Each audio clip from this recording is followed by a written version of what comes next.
A maioria dos homens leva uma vida de quieto desespero. Henry David Thoreau. Em meio a uma sociedade onde trabalho duro, incansável e inesgotável é a resposta para quase tudo, onde as redes sociais cobram mais tempo das nossas vidas do que as próprias pessoas por trás delas, e onde o mais novo sonho é ser um empreendedor de sucesso com 7 dígitos na conta, eu me atrevo a fazer um vídeo sobre o livro Walden ou A Vida nos Bosques, de Henry David Thoreau. Não por me opor completamente a cada uma dessas ideias, ainda que me oponha pelo menos parcialmente, mas por 3 motivos principais. 1. Precisamos de equilíbrio. 2. O livro foi escrito em 1854, mas parece que foi escrito semana passada, tamanha a relevância que adquire com o passar do tempo. E 3. É impossível começar e terminar a leitura sendo a mesma pessoa. Sobre o autoconhecimento. Com a gigantesca pressão e expectativa social, não é de se estranhar que a vida pareça cada vez mais complexa, cada vez mais difícil. Mas será que tem que ser assim? Thoreau conta a experiência que viveu por mais de 2 anos na floresta, em uma cabana que ele próprio construiu perto do lago Walden, vivendo do seu próprio trabalho manual e da sua plantação. Ele escreve: "Fui para os bosques porque pretendia viver deliberadamente, defrontar-me apenas com os fatos essenciais da vida, e ver se podia aprender o que ela tinha a ensinar em vez de descobrir só na hora da morte que não tinha vivido. Não queria viver o que não fosse vida, sendo a vida tão maravilhosa." Para Thoreau, a verdade estava na natureza. Deus estava na natureza, e o homem deveria observar a natureza como parte dela, e não como uma força externa. Os animais, os lagos, as árvores, tudo isso é essencial à nossa existência, não só pelo seu papel ambiental e ecológico, mas pela sua beleza e divindade. Ali ele sentia que podia, abre aspas, viver profundamente e sugar a medula da vida. Sobre a solidão. Considero saudável ficar só a maior parte do tempo. Nunca encontrei companhia que fosse tão companheira como a solidão. Na maioria das vezes somos mais solitários quando circulamos entre os homens do que quando permanecemos em nosso quarto. Não se mede a solidão pelas milhas de espaço que distanciam um homem de seus companheiros. A própria contemplação era não só suficiente, mas celebrada por Thoreau. Como ele belamente explica, havia momentos em que sentia que não podia sacrificar o florescer do presente. Assim via que passar a manhã inteira sob o sol ouvindo o cantar dos pássaros e sorrindo em silêncio sem contar as horas nem se preocupar com o dia da semana é uma das coisas mais engrandecedoras que se pode fazer. Qualquer semelhança com meditação e mindfulness ou atenção plena não é mera coincidência. E ele ainda ironiza que essa abstenção de qualquer afazer considerado importante seria tido como preguiça pelos homens, mas que no julgamento das plantas e dos pássaros ele não teria problemas.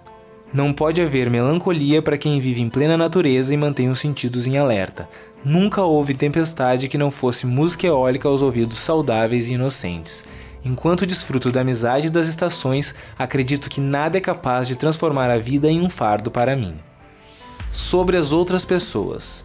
Thoreau não viveu como um ermitão, ou seja, não se isolou completamente. Ele entendia a importância da companhia humana e, mesmo morando a 1.600 metros do seu vizinho mais próximo, visitava moradores do bosque de tempo em tempo.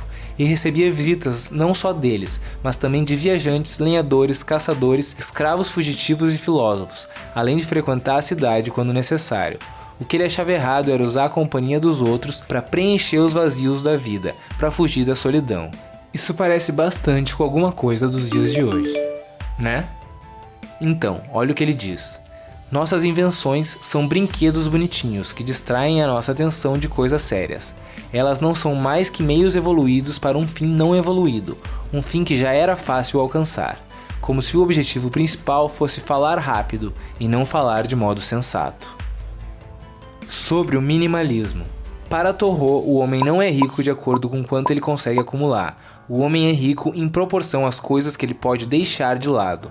Vivendo na sua cabana nos bosques, ele percebeu que podia não só sobreviver com cada vez menos, mas viver melhor dessa maneira. Ideia que ressurgiu com força total recentemente. O minimalismo vem se espalhando como forma de organizar e simplificar o caos da vida moderna, que nos bombardeia diariamente com tantas opções materiais que acabamos perdendo o controle, a organização e a paz, gerando mais preocupações do que soluções. Na sua cabana, Thoreau tinha apenas uma cama, uma mesa, uma lareira e 3 cadeiras, uma para a solidão, 2 para a amizade e 3 para a sociedade.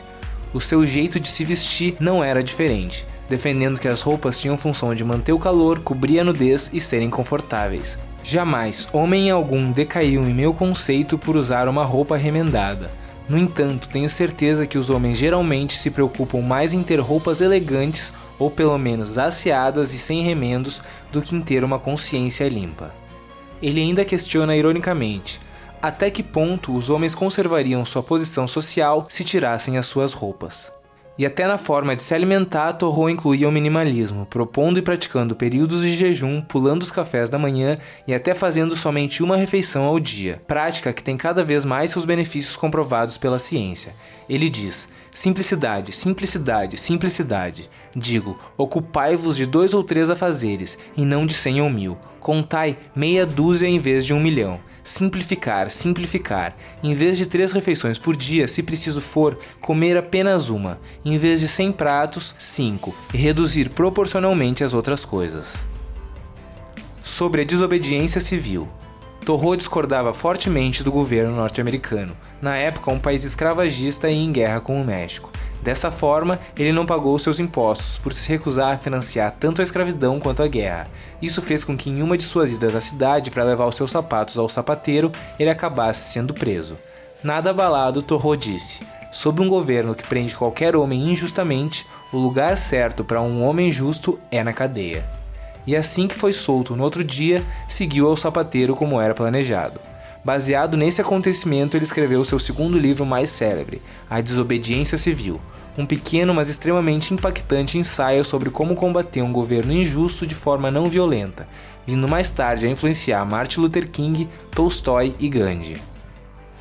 Por fim, o Walden não é um manual de como viver a vida, mas sim uma celebração da vida, um convite à introspecção e ao autoconhecimento para uma vida melhor. Não é necessário seguir os passos de Thoreau ou concordar com tudo que ele diz. Aliás, nem é isso que ele propõe. Cada um deve buscar o que é verdadeiro para si, seja morar numa floresta por 2 anos ou até ser, de fato, um empreendedor de sucesso consciente. Na conclusão do livro, uma passagem lapida e finaliza de forma perfeita o seu pensamento. Deixei os bosques por uma razão tão boa como aquela que me levou para lá. Talvez por me ter parecido que tinha várias vidas para viver, não podendo desperdiçar mais tempo naquela.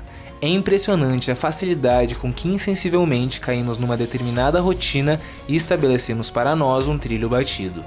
Com a minha experiência aprendi pelo menos isto: se uma pessoa avançar confiantemente na direção dos seus sonhos, se uma pessoa se esforçar por viver a vida que imaginou, há de se encontrar com um sucesso inesperado nas horas rotineiras. Há de deixar para trás uma porção de coisas e atravessar uma fronteira invisível. À medida que ela simplificar a sua vida, as leis do universo hão de parecer-lhe menos complexas. A solidão deixará de ser solidão. A pobreza deixará de ser pobreza. A fraqueza deixará de ser fraqueza.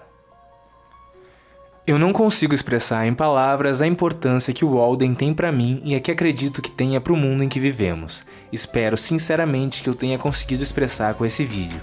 O link do livro está na descrição. Comprando por esse link você ajuda o canal sem gastar nenhum centavo a mais.